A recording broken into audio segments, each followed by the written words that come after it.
આખા જગતમાં હસતો ગાતો ધર્મ છે તે છે પ્રેમ ધર્મ. કણ કણમાં, ફૂલે, પાંદડે પાંદડે, આકાશમાં, પર્વતોમાં, હવાઓમાં, જે સમગ્રમાં છે તેની અનુભૂતિ થાય છે તે છે માનવતાનો પ્રેમ ધર્મ. ભગવદ્ ગીતામાં માનવતાનો સાચો ધર્મ યજ્ઞ રૂપે આપ્યો છે. આદિ જગત ગુરુએ ગીતામૃત પાનનું ખૂબ જ મહત્વ દર્શાવ્યું છે.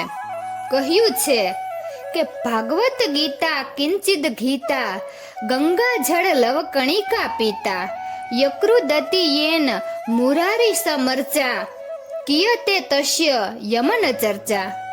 જેણે ગીતાનું સમજપૂર્વક વાંચન કર્યું છે, જેણે ગંગા જળનું ટીપું માત્ર સદભાવથી પાન કર્યું છે, જેણે મુરારીની કથા વાર્તાની ચર્ચા કરી છે, તેની યમરાજો પણ જરાય ચર્ચા કરતા નથી. આ બધામાં પ્રેમ સ્વરૂપની ભક્તિ રહેલી છે. ખાલી વાંચી જવું, ખાલી ગંગાજળ પીવું, ભાવ વિના કૃષ્ણ ભક્તિ કરવી, તે બધું નિરર્થક છે. આ દરેકમાં પ્રેમ ભક્તિ ભરેલી અને શ્રદ્ધાયુક્ત ભક્તિ હોવી ખાસ જરૂરી છે. મહાભારતમાં કથા છે કે દ્રોણે વિચાર્યું હતું કે આ તમામ પાંડવોમાં યુધિષ્ઠિર સૌથી વધુ બુદ્ધિવાન જણાય છે, પણ થોડા દિવસોમાં અનુભવથી લાગ્યું કે એ તો તદ્દન બુદ્ધુ છે.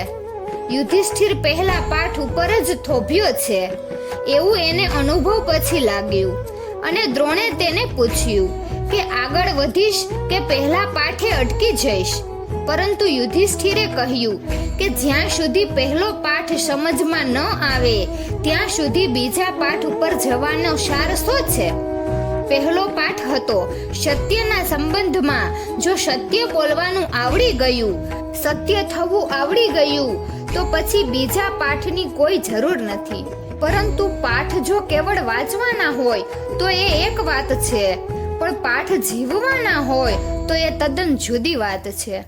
અહીં શંકરાચાર્યજી એમ સમજાવે છે કે ગીતાનો એક શ્લોક પણ જો જીવનમાં ઉતરી જાય તો જીવન ધન્ય બની જાય.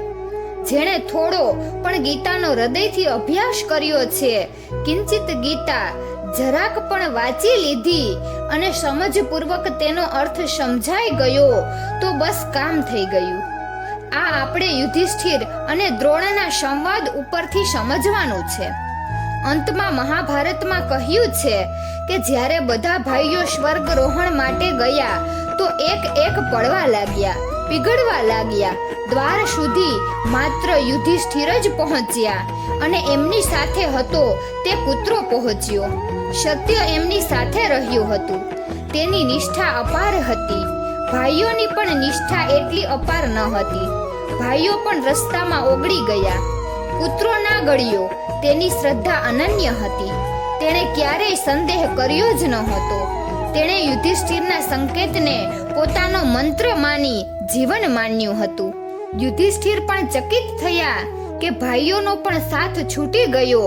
તેઓ પણ સ્વર્ગના માર્ગ સુધી આવી ના શક્યા. આવી શક્યો એક કૂતરો જ. સ્વર્ગનું દ્વાર ખુલ્યું. યુધિષ્ઠિરનું સ્વાગત થયું, પરંતુ દ્વારપાળે કહ્યું કે આપ કૃપા કરી અંદર આવી શકો છો, પણ કૂતરો નહીં આવી શકે. કૂતરો પહેલા પણ ક્યારેય સ્વર્ગમાં પ્રવેશી નથી શક્યો. માત્ર માણસ જ મુશ્કેલીથી પ્રવેશે છે. ત્યારે યુધિષ્ઠિરે કહ્યું કે તો હું પણ અંદર નહીં આવી શકું. જે કૂતરાએ મને દૂર સુધી આટલો સાથ આપ્યો છે કે જ્યાં સુધી મારા ભાઈઓ પણ સાથ આપી શક્યા નથી, હું આ કૂતરાને છોડી ના શકું. અન્યથા કૂતરાથી પણ હું નપાવટ ગણાવું. જેણે મારો સાથ આપ્યો તેનો સાથ હું આપીશ જ. તું દ્વાર બંધ કરી લે. ત્યારે આખું સ્વર્ગ હસવા લાગ્યું. દેવતાઓની ભીડ એકત્ર થઈ ગઈ અને તે બધાએ કહ્યું કે આપ અંદર પધારો. અને ત્યારે યુધિષ્ઠિરે ધ્યાનથી જોયું તો તે કૂતરો ન હતો, સ્વયં વિષ્ણુ હતા. આ તો એક પરીક્ષા હતી. અગર યુધિષ્ઠિર તે સમયે કૂતરાને ભૂલી જાત અને સ્વર્ગની અંદર એકલા પ્રવેશી જાત તો સ્વર્ગ ચૂકી જાત. તે પરીક્ષા હતી. પ્રેમની, શ્રદ્ધાની, અનન્ય ભાવની આજ પાઠ યુધિષ્ઠિર શીખ્યો. સત્ય આટલું જ પૂરતું થઈ પડ્યું કે તે સ્વર્ગ સુધી પહોંચાડી શક્યું. અર્જુનને શીખવામાં ઘણી વાર લાગી. આખી ગીતા શ્રી કૃષ્ણએ કહી તો પણ સંદેહ ઉઠતા જ ગયા ને અંતે શ્રી કૃષ્ણએ કહ્યું કે યથા યોગ્ય તથા કુરુ. મેં તને બધું સમજાવ્યું છે, છતાં પણ તને યોગ્ય લાગે તેમ કર. જેણે ગીતાનો એક શ્લોક કે એક પાઠ શીખી લીધો તેણે બધું શીખી લીધું. થોડોક બોધ પરમાત્માનો આવી ગયો, પરમાત્માનું થોડુંક પણ સંભળાઈ ગયું, એક કડી પણ કાનમાં ગઈ, એક શબ્દ પણ હૃદય સુધી ઉતરી ગયો તો એ જ બીજ બની જશે, ફૂટશે ને વૃક્ષ બનશે, અનંત સુધી ભરાઈ જશે. એક બીજમાં સર્વ કંઈ છુપાયેલું છે. દયાનંદ સરસ્વતી, મોરબીના દયાનંદ સરસ્વતીના વિવાહ પ્રસંગે લગ્ન કરનારા શાસ્ત્રીજી બોલ્યા કે કન્યા પધરાવો સાવધાન. આ સાવધાન શબ્દએ દયાનંદ સરસ્વતી ખૂબ સાવધાન થઈ લગ્ન મંડપમાંથી લગ્ન વિધિ ઘોડી ભાગ્યા અને ભારતના મહાન સંત દયાનંદ સરસ્વતી બની ગયા, જેણે આર્ય સમાજ સ્થાપી વેદોનો પ્રચાર કર્યો. એ કથા આપણને થોડા શબ્દમાં ઘણું બધું જ્ઞાન આપી દે છે. માત્ર વાંચી લેવાથી કે ગોખી લેવાથી વાત પૂરી થતી નથી, પરંતુ તેમાંથી થોડો પણ બોધ પરમાત્માનો આવી ગયો કે પરમાત્માનું ગીત થોડુંક પણ સંભળાઈ ગયું, એક કડી પણ કાનમાં પડી ગઈ, તે ધન્ય કરી દેશે, અનંત સુગંધથી ભરી દેશે. એક બીજમાં સર્વ કંઈ છુપાયેલું છે.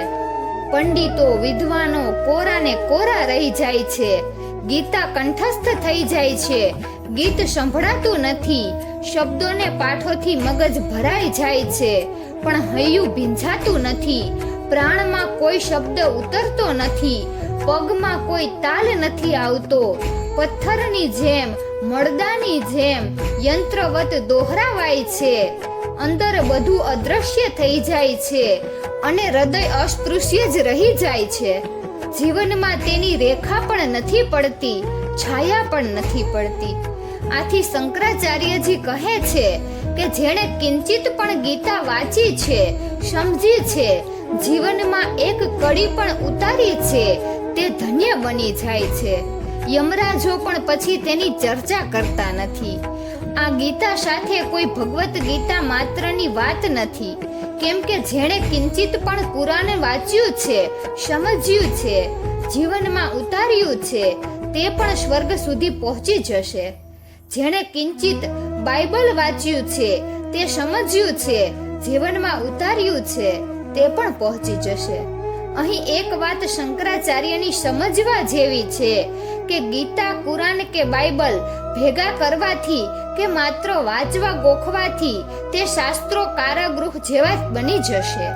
તેનો એક શબ્દ પણ જીવનમાં ઉતરી જાય તો જીવન ધન્ય બની જાય. આચાર્ય રજનીશજી કહેતા હતા કે ગીતા ઘર ઘરમાં છે, કુરાન બાઇબલ ગ્રંથો પણ ઘર ઘરમાં છે. શું ખોટું છે? સમજ જરા પણ નથી અને શાસ્ત્રો જેટલા પ્રાપ્ત થઈ જાય છે એટલી જ ચેષ્ટા છોડી દેવાય છે. ધ્યાન રાખજો, સિદ્ધાંતોના જંગલોમાં અટવાઈ ન જતા. તેનું એક બિંદુ પણ જીવનમાં ઉતરશે તો જીવન ધન્ય બની જશે. પછી યમરાજે પણ તમારી ચર્ચા મુક્ત દેશે. ગંગાજળનું પણ તેવું જ છે. શ્રદ્ધા ભાવથી જો તેનું એક ટીપું પણ પીવાય અને ભગવાનના નામનું હૃદયથી થોડું પણ સ્મરતા થઈ જાય તો પણ જીવન ધન્ય બની જાય છે. અહીં શ્રદ્ધા, ભાવ, પ્રેમ અને ભક્તિના વિશ્વાસ ભરી વાત શ્રીમદ શંકરાચાર્યજીએ આપણા બધા માટે કહેલી છે. પરમાત્મા આવી શ્રદ્ધા ભર્યા ભાવો આપણા હૃદયમાં જગાડે અને ટકાવી રાખે તેવી પ્રાર્થના સાથે જય શ્રી કૃષ્ણ. મિત્રો, તો તમને આ વિડીયો કેવો લાગ્યો જરૂરથી કમેન્ટ કરજો. જો સારો લાગ્યો હોય તો વિડીયોને લાઈક અને શેર કરજો અને અમારી ચેનલને સબસ્ક્રાઇબ કરજો. વિડીયો અંત સુધી જોવા બદલ ખૂબ ખૂબ આભાર.